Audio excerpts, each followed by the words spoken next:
ini. Nah ini paling insya Allah nanti akan diskusi lah.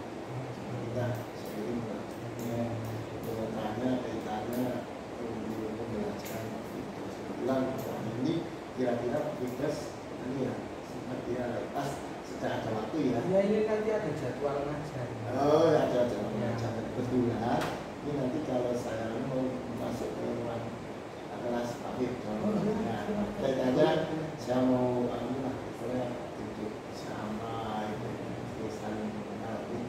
Nah, untuk yang pertama kira-kira nanti tujuan pembelajaran atau materi apa yang mau disampaikan? Kalau materi yang nanti saya sampaikan itu tentang ini sistem kelistrikan yang ada di sepeda motor. Nanti untuk tujuan pembelajarannya itu yang pertama ada ini dengan menggali informasi dari berbagai sumber belajar, siswa mampu mendeskripsikan tentang sistem kelistrikan yang ada di sepeda motor. Oh iya Pak Putra. Nanti kalau proses tahapannya kalau tahapan sesuai SPP saja. SPP saja. Seperti biasa yang saya lakukan itu yang pertama ada jelas yang pendahuluan. Pendahuluan, kemudian kegiatan inti dan penutup. Untuk pendahuluan yang pertama ya jelas pertama berdoa dulu bersama dengan guru yang memimpin. Kedua melakukan kesepakatan kelas biasa ya kalau ada izin terus ya sedikit kasih sedikit penting aja untuk merelaksasikan kesiapan anak dalam belajar ya. Yang selanjutnya adalah memberi pertanyaan memantik sesuai tujuan belajar. Salah satu apakah ada yang siap atau belum kan? Ada yang sudah mengetahui pertama kali atau masih belum mengetahui sama sekali yang kemudian adalah menyampaikan tujuan belajar untuk pendahuluan inti ya. Inti yang pertama itu membagi kelompok kerja peserta. Jadi kita bahan untuk kelompok dulu, kelompok juga setelah dibentuk kita menyampaikan biring diagram sistem pengisian. Nah, masuk ke intinya kan tentang biring sistem pengisian. Nah kemudian memberikan studi kasus dalam sistem pengisian, kasih studi kasus kelompok. Nah, peserta didik mengamati biring pertama kali, kemudian bersama kelompok mendiskusikan dulu, membahas studi kasus yang ada, kemudian melakukan pemeriksaan sistem pengisian. Nah, setelah pemeriksaan selesai, kita atau melaksanakan penutup dengan menunjuk beberapa refleksi kegiatan. Jadi ada refleksinya ya, habis lah. Jadi ada referensinya semua masuk, kemudian kontennya nanti kontennya kira-kira apa? Media tenaga kerja ya sistem contoh apa? Menggunakan multitester yang berapa besar dari tenaga yang masuk. Oke, ya kira-kira apa?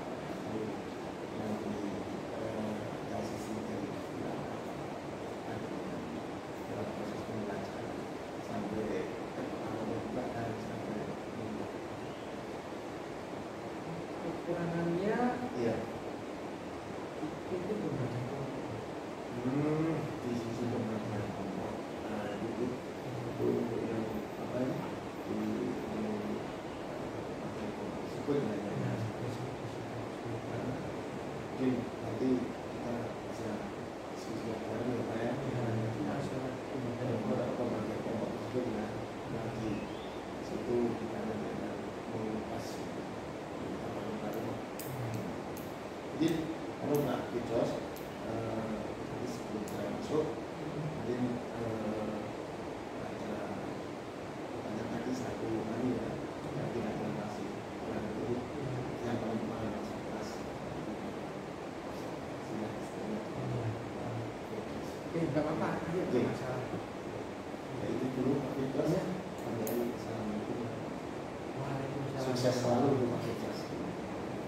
Assalamualaikum warahmatullahi wabarakatuh. Waalaikumsalam warahmatullahi wabarakatuh. Gimana kabarnya anak-anak? Alhamdulillah baik.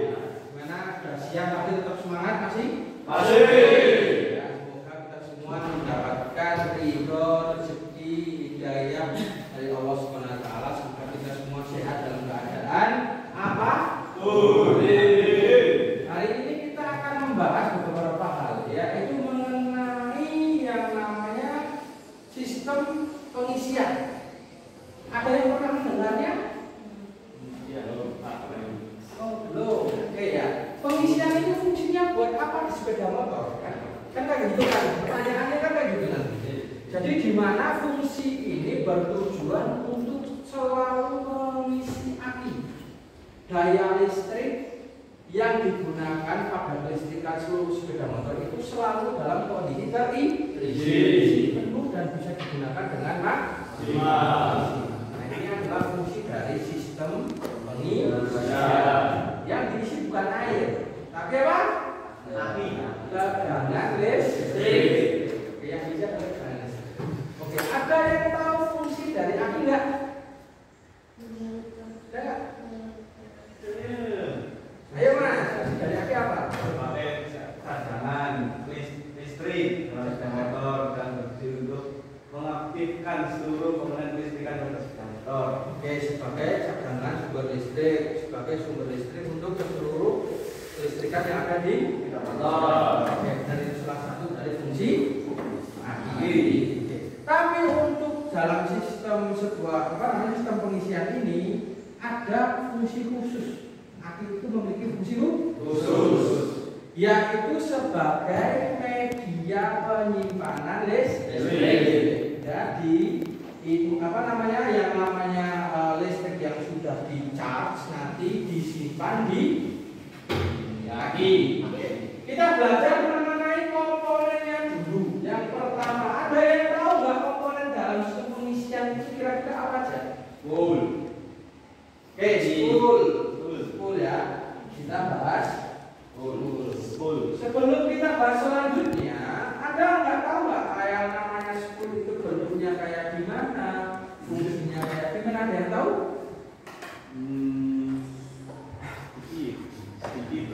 Sedikit apa ya? Yang tahu ngaco? Dia barang magnet. Magnet. Spool itu sebuah magnet. Oke, ada yang lain? Oke, yuk. Bongkaran dari kawat atau tembaga. Nah, spool ini kata lain dari kumparan kawat tembaga. Ini adalah media terciptanya listrik nanti. Jadi media di sini terciptanya. Tapi ada beberapa syarat untuk kita bisa menciptakan listrik. Mungkin kalau kalian waktu di SMP itu pernah mendapatkan pelajaran fisika, yaitu adalah fungsi menciptakan listrik kita perlu dua hal. Terus yang ketiga adalah apa? Yang tahu? Gaya atau momen energi. Nah, kita perlu dua hal itu. Pertama adalah kumparan atau kawat tembaga. Yang kedua adalah magnet.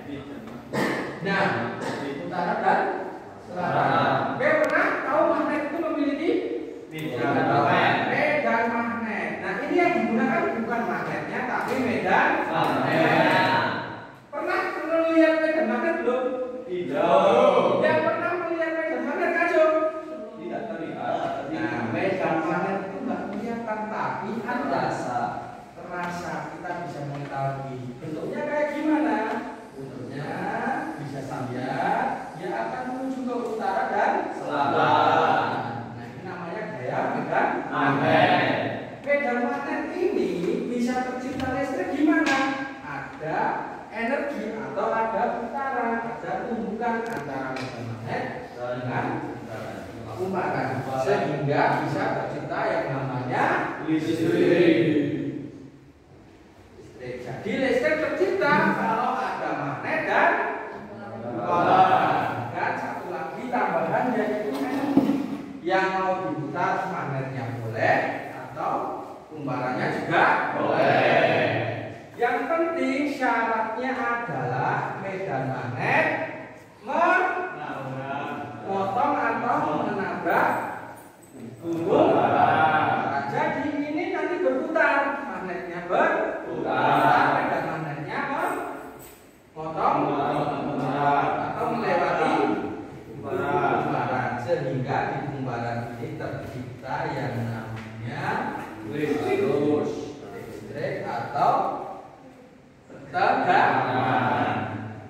Semakin tinggi putarannya, semakin tinggi daya atau energi yang dihasilkan, yang dilakukan, maka listriknya akan semakin besar.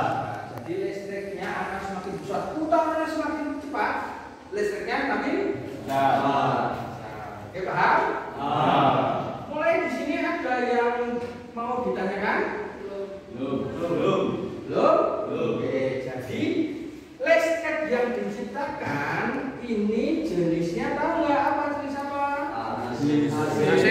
Nah, ternyata listrik di dunia ini ada dua jenis, listrik AC dan DC. Nah, listrik DC.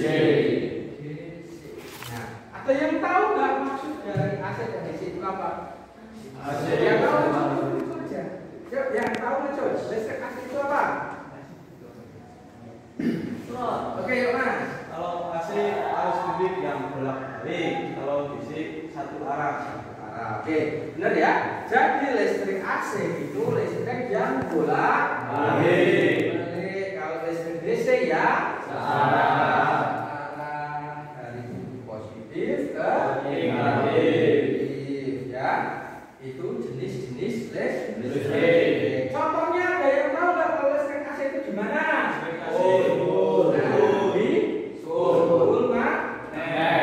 Kalau listrik DC contohnya di gambarkan sebuah baterai atau aki di sepeda motor.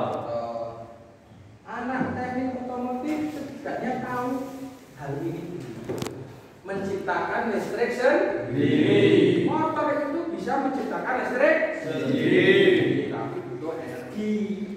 Energinya tadi ya, gerakan atau magnet yang memotong Oke, ini jenis listriknya DC. Kalau yang ini jenis listriknya AC. Oke, boleh nggak kita dari AC langsung tak masukin ke DC? Ya, jadi ternyata di hukum kelistrikan itu tidak boleh. Dari AC langsung kita masukkan ke DC itu tidak boleh. Jenisnya sudah berbeda. Terus gimana Pak caranya agar listrik AC ini bisa masuk ke aki, bisa disimpan listriknya? Percuma Pak kalau kita sudah menciptakan banyak-banyak tapi tidak bisa kita simpan ya. Nah, kita satu-satu komponen lagi yang namanya rok atau kalau bahasa ilmiahnya regulator rektivator ya, regulator dan komponen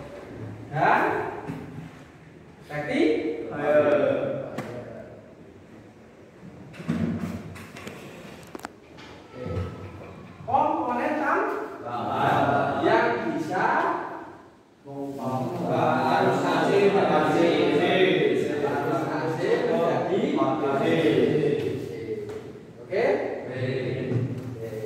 coba kalian kita lihat, yuk kita lihat bersama. Yang motornya di sini pernah mengukur aki di motor sendiri ada nggak? Ada. Oke, mengukur aki motor sendiri. Tahu nggak kira-kira motornya berapa akinya? 12 volt. Kamu udah pernah belum? Udah pernah. Berapa voltase dari aki? 12 volt. Tapi motormu 12 volt nggak? Pas atau lebih atau kurang? Lebih. Ada yang di sini aki motornya di bawah 12 volt? Ada dua. Nah, kenapa itu kira-kira Mas? Karena sudah loh. Kiprofnya rusak. Terus Sudah rusak kaki. sudah rusak kaki. Ya. Jadi di sini ternyata kemungkinan besarnya ada dua ya. Kalau enggak kiprofnya rusak, Kakinya rusak. sudah yang mengganggu sistem Listriknya. Ada dua yang ganggu ini, kebetulan ini dua anak ini. Pak, saya yang kiprofnya sudah rusak. Pak, saya yang rusak adalah sehingga listriknya tidak stabil. Listrik hanya mendapatkan di spool. Oke. Nah, itu salah satu kerusakan yang ada di sistem pengisian. Oke. Di sini berarti listrik dari spool masuk ke diapain? Diubah saja Pak. Konsepnya sudah paham belum? Sudah. Di dalam kenyataan di dunia realnya ada beberapa komponen tambahan, ya. Yaitu yang jelas pertama harus ada yang namanya sekret, fuse atau sekret. Nah, ini harus lewat sekret dulu. Komponen keselamatan. Jadi kalau kalian melihat di motor ada yang kecil-kecil merah kuning warnanya beda-beda ya, atau berubah ulang, nanti ini namanya sekret. Oke. Pertama tahu dulu terciptanya listrik. Kedua tahu komponen sistem pengisian sehingga kita dapat mendapatkan jumlah energi yang masuk ke tegangan yang masuk ke Oke. Nah, kemudian setelah dari sekret fungsinya apa?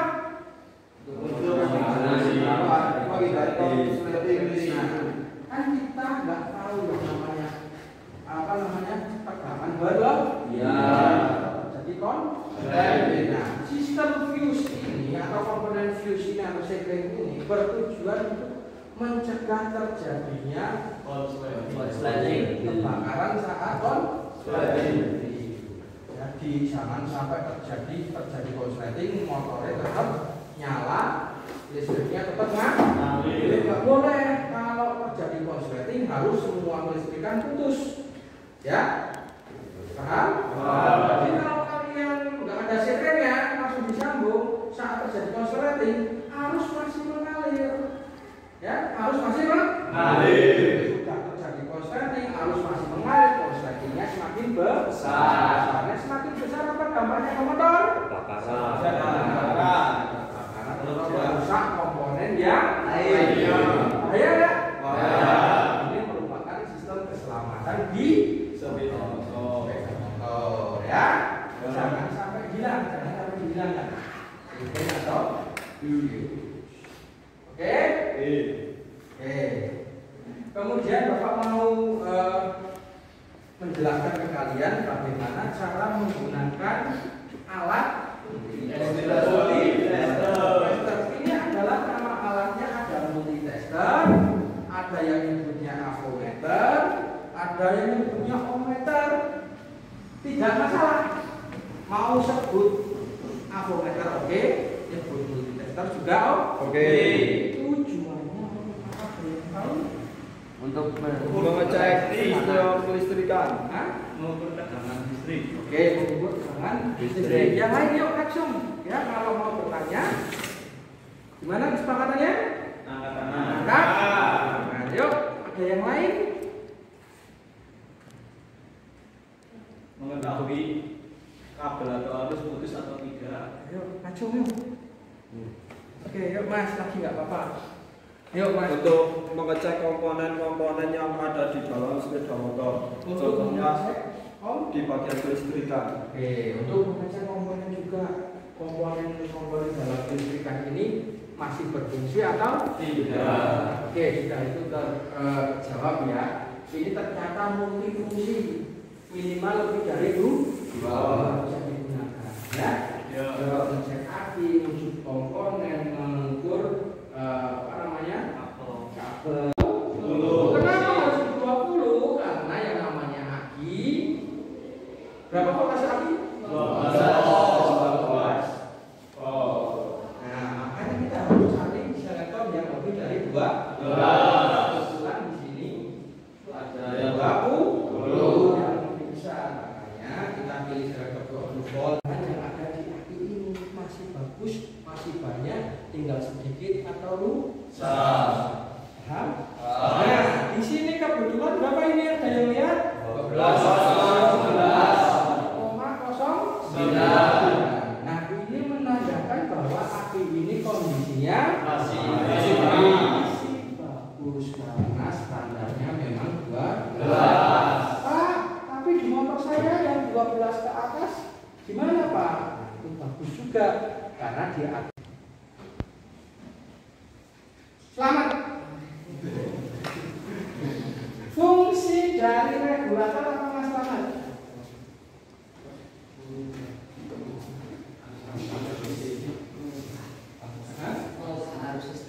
Ya. Dari AC menjadi DC. Ya, ternyata regulator rectifier atau kiprop ini fungsinya adalah mengubah arus AC menjadi DC. Kemudian Mbak Uswatun. Oke, ya, Mbak Uswatun ke sana. Tadi Bapak telah menjelaskan mengenai sekring atau fuse. Oke, fungsi dari sekring sama fuse ini apa Mbak tadi? Mencegah terjadinya korsleting listrik. Oke, mencegah terjadinya korsleting listrik. Betul. Cukup. Kita ini bermanfaat untuk kita semua. Amin. Bila itu berdoa, wassalamualaikum warahmatullahi wabarakatuh. Waalaikumsalam warahmatullahi wabarakatuh. Akhirnya kegiatan mari. Siap gerak. Berdoa mulai.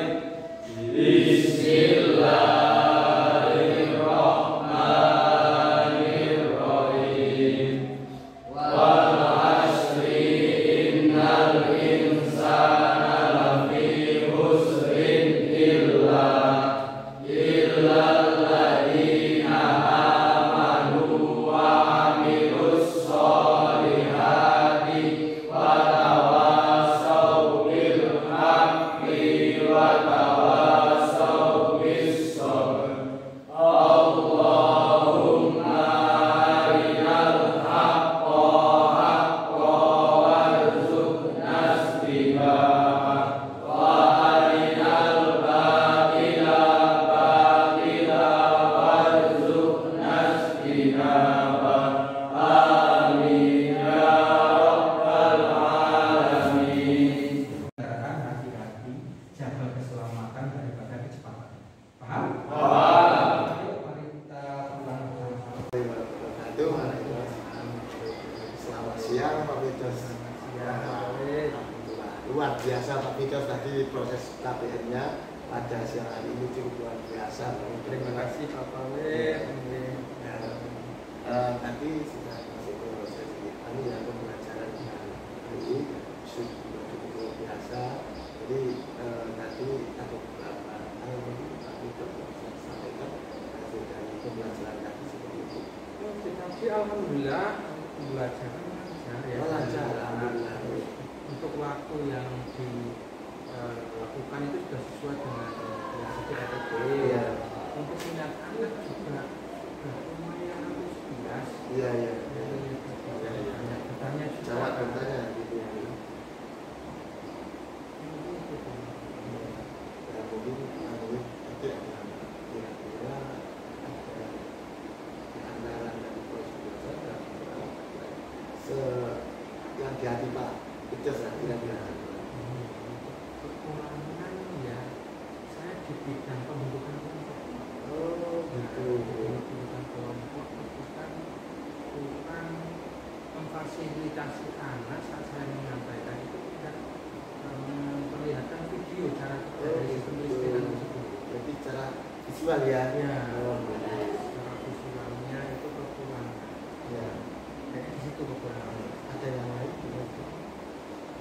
Ada yang lain tadi itu menggunakan alat berarti nesteknya insya Allah ada. Terus Audio juga ada.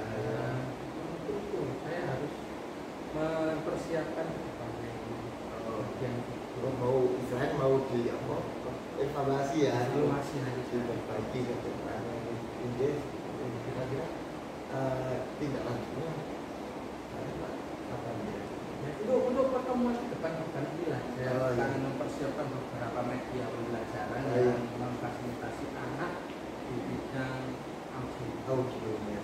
visualnya.